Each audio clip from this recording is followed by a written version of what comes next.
Hello students, आज का हमारा टॉपिक है स्टोक्स एंड लॉ, या फिर ऐसे भी आ सकता है एग्जाम में कि relation between diffusion coefficient and viscosity. दोनों नामों में से आए तो आपको यही डेरिवेशन करना है। ठीक है, ये हमेशा एग्जाम में आता ही आता है। 8 मार्क्स में आएगा, नियर अबाउट 6 मार्क्स में भी आ सकता है। ठीक है, तो हम हमारा डेरिवेशन शुरू करते हैं। Stokes law fails to explain the viscous drag force on extremely small ions. Furthermore, besides the viscous drag force, presence of other ions also create collisions and start-stop zigzag moment, which make it very difficult to apply Stokes law. ये क्या कहता है कि जो Stokes law है ना, वो fail हो गया विस्कस ड्रैग फोर्स को एक्सप्लेन करने में बहुत छोटे आयंस के लिए। मतलब जहां पर बहुत छोटे आयंस होंगे ना, वहां पे स्टोक्स लॉ फेल हो गया। ठीक है, विस्कस ड्रैग फोर्स को एक्सप्लेन करने में। विस्कस ड्रैग फोर्स के अलावा भी जो एक आयन है, मान लो यहाँ पे कोई दूसरा आयन है, तो उसकी प्रेजेंस है ना, वो आपस में कोलिजन हो जाता है। मतलब दोनों आयंस है ना आपस में टकराते हैं, तो जब दोनों आयंस आपस में कोलिजन क्रिएट करेंगे तो जो आयंस का मूवमेंट होगा ना, वो चलेगा, रुकेगा, जिगजैग मोशन में होगा। मतलब इस तरह से मूवमेंट होगी जो बहुत ज्यादा डिफिकल्ट हो जाता है जिससे स्टोक्स लॉ को अप्लाई करना।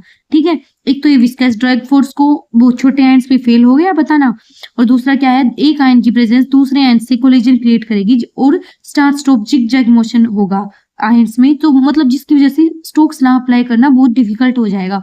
ठीक है, इसमें दो बातें हैं एक पैराग्राफ में। हम नेक्स्ट पैराग्राफ देखते हैं। Albert Einstein developed A modified approach between viscosity with diffusion coefficient. Albert Einstein ने एक मॉडिफाइड अप्रोच बनाया था, किसके लिए, विस्कोसिटी के लिए। विस्कोसिटी का मॉडिफाइड अप्रोच बनाया था डिफ्यूजन कोफिशिएंट के साथ। नहीं, विस्कोसिटी को रिप्रेजेंट किया हुआ है नीटा के साथ और डिफ्यूजन कोफिशिएंट को रिप्रेजेंट किया हुआ है डी के साथ। ठीक है, the diffusion coefficient of particles through a solution is an important phenomena.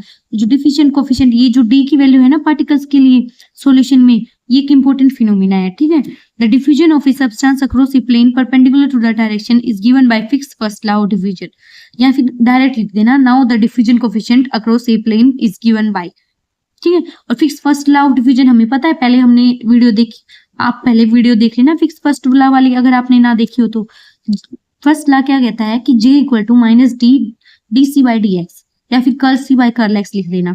ठीक है, कंसंट्रेशन ग्रेडियंट है, ये डिफ्यूजन कोफिशिएंट है, ये क्या है, फ्लक्स है। ठीक है, तो देखो अब यहाँ पे J की वैल्यू क्या बताई हुई है, J की वैल्यू है dm बाई dt। dm क्या होता है, मास। ठीक है, J is equal to dm by dt is the amount of mass diffusing across a plane per unit area per unit time। कितना मास डिफ्यूज हो रहा है किसी प्लेन के across per unit area per unit time में, उसी को define किया हुआ है J से। ठीक है, जहां पे मैंने बता दिया D क्या है, D क्या है, डिफ्यूजन कोफिशिएंट, और dc by dx क्या है, कंसंट्रेशन ग्रेडियंट। इतना ही लिख देना आपकी dc by dx है कंसंट्रेशन ग्रेडियंट। ठीक है, अब देखो, the diffusion of particles through the solution is due to decrease in free energy. अब ये जो डिफ्यूजन है ना पार्टिकल्स का सॉल्यूशन के थ्रू, वो किसकी वजह से है, गिब्स फ्री एनर्जी में डिक्रीज होगा, इसी की वजह से। ठीक है, तो जो ड्राइविंग फोर्स होगा ना डिफ्यूजन में, वो दिया जाएगा F equal to minus D mu by D X. Driving force is given by, किसी भी डिफ्यूजन प्रोसेस के लिए ड्राइविंग फोर्स यहाँ पे दिया हुआ है F equal to minus D mu by D X. इसे हम इक्वेशन 2 नाम दे देंगे। इक्वेशन 1 है हमारी फिक्स फर्स्ट लॉ वाली। ठीक है, तो ये हमारी इक्वेशन 2 आ गई। यहाँ पे म्यू क्या है, केमिकल पोटेंशियल है सोल्यूट का।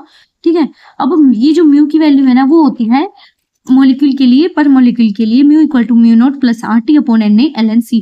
ये हम डायरेक्ट यूज करेंगे, लर्न कर लेना। ठीक है, इसे हम इक्वेशन 3 नाम देंगे। अब ये वाली म्यू की वैल्यू इसमें इक्वेशन में पुट कर सकते हैं, तो पुट इक्वेशन 3 इन इक्वेशन 2। तो F की क्या वैल्यू आ जाएगी, F equal to minus T by D X. तो एज इट इज म्यू की जगह ये वाली वैल्यू पुट कर देंगे। तो पुट करने के बाद क्या आई, F equal to minus T by D X into mu naught plus RT upon NA ln C। ठीक है, अब हम डिफरेंशिएशन कर देंगे। तो देखो अलग अलग डिफरेंशिएशन कर देंगे सारे टर्म्स का, तो F आएगा हमारे पास। पहले डिफरेंशिएशन अलग कर लेते हैं। F equal to minus D mu naught upon D X minus RT upon NA constant है, तो वो बाहर आ जाएगा डिफरेंशिएशन से। बचा क्या, D by D x ln C। तो देखो ये जो म्यू नॉट डिफरेंशिएशन होगा ना, म्यू नॉट का डी एक्स के रिस्पेक्ट में, वो 0 होगा। डायरेक्ट पुट कर देना, बताने की जरूरत नहीं है। ठीक है, RT अपॉन NA है, और ln C का डिफरेंशिएशन क्या होगा, log x अगर डिफरेंशिएशन होता है तो log x का डिफरेंशिएशन 1/x होता है इंटू डिफरेंशिएशन ऑफ x। ऐसे ही ln C का डिफरेंशिएशन होगा तो 1/c into differentiation of c, तो dc बाई dx। इतना हो गया, तो F की वैल्यू आ गई RT upon NA minus RT upon NA into 1/c into dc by dx। इसे हम इक्वेशन 4 नाम दे देंगे। ठीक है, अब आगे देखते हैं, the diffusion of the solute in the solution is opposed by the frictional drag force due to the solvent which is given by Stokes equation. अब जो डिफ्यूजन है ना सोल्यूट का सॉल्यूशन में, वो अपोज किया गया किसके द्वारा, फ्रिक्शनल ड्रैग फोर्स के द्वारा, सोलवेंट की, ठीक है, जो फ्रिक्शन ड्रैग फोर्स है ना सोलवेंट का, उसके द्वारा अपोज किया गया डिफ्यूजन ऑफ सोल्यूट सॉल्यूशन में। और जो किसी इक्वेशन के द्वारा दिया गया, स्टोक्स इक्वेशन के द्वारा। स्टोक्स इक्वेशन क्या होती है, F equal to 6 pi eta RV होती है, ये हमारी स्टोक्स इक्वेशन होती है, ठीक है। अब वेलोसिटी को क्या लिख सकते हैं हम, distance upon time, change in distance upon time लिख सकते हैं, तो dAx अपॉन dt v की जगह रख देंगे। v क्या है, velocity of particle of radius r through the solution. ये हमारी इक्वेशन 5 आ गई, ठीक है। तो अब हमारे पास देखो, ये भी f की वैल्यू आई है, ये भी f की वैल्यू आई, तो 4 और 5 को हम कंपेयर कर सकते हैं। तो कंपेयर करने के लिए एक बार रीजन बता देंगे। The most important assumption is that the particles are being assumed to be spherical since there are two forces must be equal. अब सबसे इंपोर्टेंट assumption मतलब स्टोक्स इक्वेशन में क्या ली गई, स्टोक्स आइंस्टीन इक्वेशन में ली गई कि मतलब पार्टिकल्स है ना वो स्फेरिकल नेचर के होंगे, स्फेरिकल नेचर की वजह होंगे, तो दोनों फोर्सेस इक्वल होंगे, ठीक है। तो दोनों फोर्सेस को इक्वल कर दिया, तो दोनों फोर्सेस की वैल्यूज रख दी, 6 pi eta r dx by dt equal to minus RT NA C into DC by dx। इसे हम इक्वेशन 6 नाम दे देंगे। इतना हो गया। अब देखो C को एक C वाली टर्म है ना, ये C वाली टर्म ये वाली, और एक dx by dt वाली को एक तरफ ले लेंगे, तो C इस साइड जाएगा, ये वाले टर्म को नीचे ले जाएंगे, तो क्या बचा, C इंटू dx by dt रीअरेंज कर लिया simply, equal to minus RT upon 6 pi eta r NA DC by dx, ठीक है। इतना आ गया। अब आगे देखो, but c into D X by D T equal to D M by D T. अब लेकिन हमें पता है कि c into D X by D T equal to D M by D T है, ये डायरेक्ट रिजल्ट यूज करना है, ठीक है। इसे हम इक्वेशन 8 नाम दे देंगे। तो अब देखो, ये दोनों इक्वेशन सेम है, कंपेयर कर सकते हैं। c into D X by D T की वैल्यू ये है यहाँ पे, और यहाँ पे c into D X by D T की value D M by D T है, तो दोनों इक्वेशन को कंपेयर कर देंगे। It means that all the molecules with total mass m at a distance dx and travelling with velocity dx by dt will cross the boundary in time dt।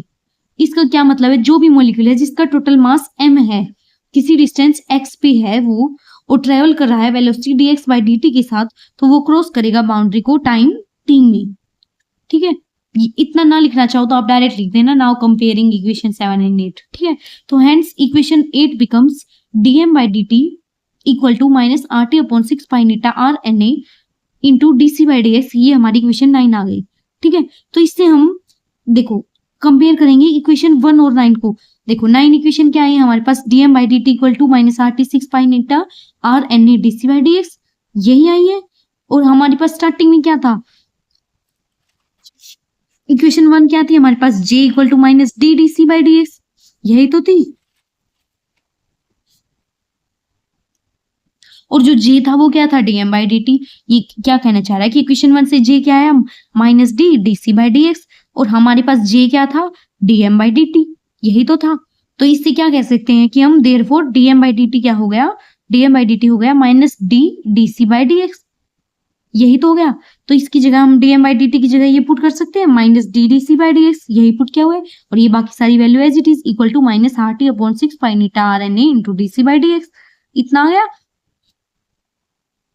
अब rearrange कर देते हैं और d की value निकाल लेते हैं। तो देखो माइनस से माइनस तो कैंसिल आउट हो जाएगा, तो d की वैल्यू बच जाएगी RT upon 6 pi eta r NA, ठीक है। अब हमें पता है r की वैल्यू क्या होती है, NA की, या फिर सिंपली याद करना r की वैल्यू होती है नाक, ठीक है, NAK।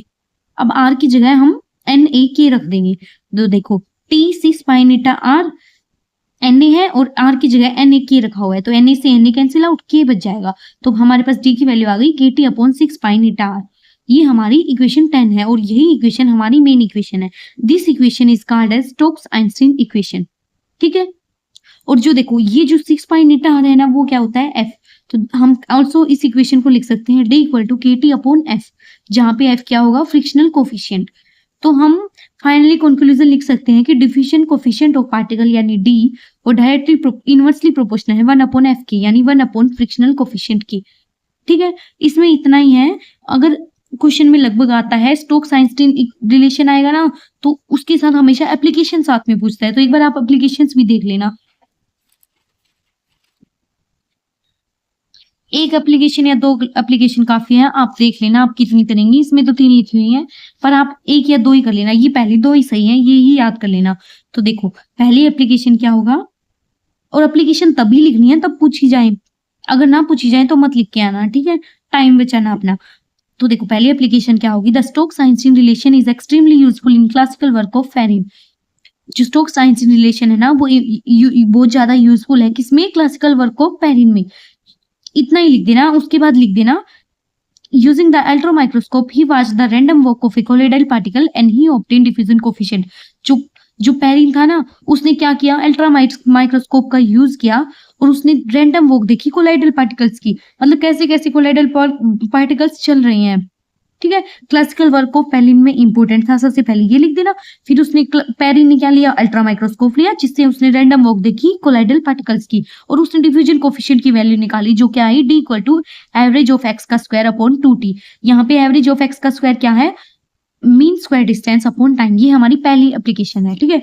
दूसरी लिखिए तो हम डिटर्मिनेशन कर सकते हैं अवोगाड्रो नंबर का, Na की वैल्यू निकाल सकते हैं simply from Stokes Einstein relation Boltzmann को constant can be obtained as. देखो डी की वैल्यू क्या है, kt अपॉन 6 पाई नीटार, तो इससे हम k की वैल्यू निकाल सकते हैं, बाकी टर्म्स को इस साइड ले जाना, तो k की वैल्यू आ जाएगी 6 पाई नीटार d अपॉन t, इतना आया। तो यही कहा है कि स्टोक्स आइंस्टीन रिलेशन से बोल्ट्जमैन कांस्टेंट की वैल्यू ऑब्टेन कर सकते हैं जो हमारी ये आई।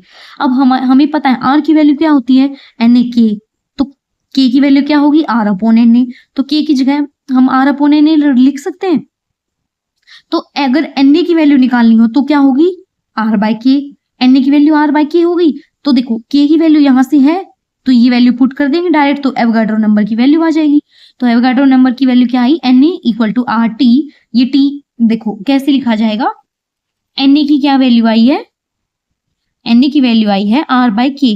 अब k की वैल्यू रखेंगे तो देखो r 6 पाई नीटा आर डी अपॉन टी रखेंगे तो ये टी ऊपर जाएगा तो आर टी बचेगा, आर टी अपॉन 6 पाई नीटा आर डी। यहाँ पे आर क्या है, गैस कांस्टेंट है, की क्या है, बोल्ट्जमैन कांस्टेंट है, ठीक है। Hence Avogadro number can be obtained, ठीक है। एक एप्लीकेशन और भी है, अगर आप लिखना चाहो तो बाकी दो मोर देन सफिशिएंट है, ठीक है। इस टॉपिक में इतना ही है, अब आप स्क्रीनशॉट ले सकते हैं, अगर कोई भी डाउट हो तो आप कमेंट सेक्शन में लिख सकते हैं।